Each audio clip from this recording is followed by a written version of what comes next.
Welcome to Game of the Day, where I randomize a date and play a game that came out on that same day. Today we're starting with 1985 for the year and June 12th for the date. The date managed to dodge any releases, but the next closest was June 13th that featured Cauldron and our selected game in Penguin-Kun Wars. Penguin-Kun Wars follows our main character Penguin-Kun in a dodgeball tournament attempting to be the one to rule them all, but the rules are a bit different than you would expect. The main objective is to either have all 10 balls be on your opponent's side or have less balls on your side than your opponent when time expires in a best of 3 set. If you guys manage to both have equal amount of balls on your side when the clock hits 0, it's time for sudden death as more time is added, and it follows the normal rules but adds a bomb that blows up for whoever has it last. To have the best chance of winning though, hitting your opponent with a dodgeball would stun them temporarily, which was a huge help when trying to get quick wins.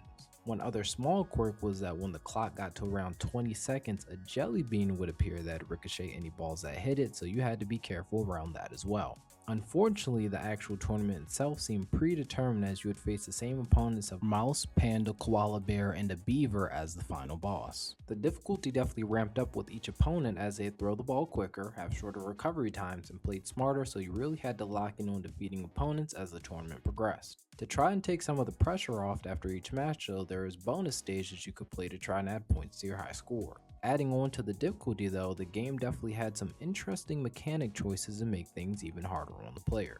For example, sometimes whenever the player was knocked down, there are very few frames, so the computer would often take advantage and continuously stun you before you could even move again, which was a bit frustrating. Another thing was there were more than a couple of occasions where dodging was impossible due to your character moving too slow to get out of the way, which loops back into the previous issue. And finally, while the game did incorporate some level of strategy, after you got to a certain point, outcomes felt a bit more out of control as stage hazards and lucky bounces would often determine how matches went.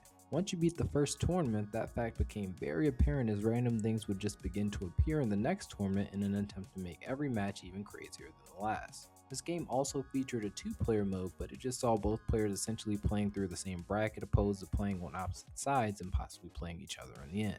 So while this game did have an interesting concept and the ball collision physics seemed pretty solid, it could have benefited from being a bit more balanced and mechanically fleshed out, which gives it a ball to the face out of 10.